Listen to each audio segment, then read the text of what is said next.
I like y'all don't care. You know, I'm an anti-masker. My lips is too big. The mask is too small, you know what I mean? I need a double XL Magnum mask is what I'm saying. That's what I'm saying, y'all.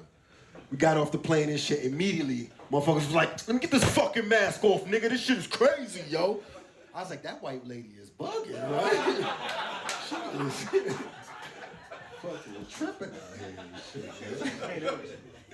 You know what I mean? It was crazy because like COVID, like somebody coughed earlier, I could tell we at the end part of the pandemic, because before, you would rather fart than cough. You'd be there like, great, nigga, it wasn't on my mouth though. Just couldn't even smoke weed and cough and shit. You'd be like,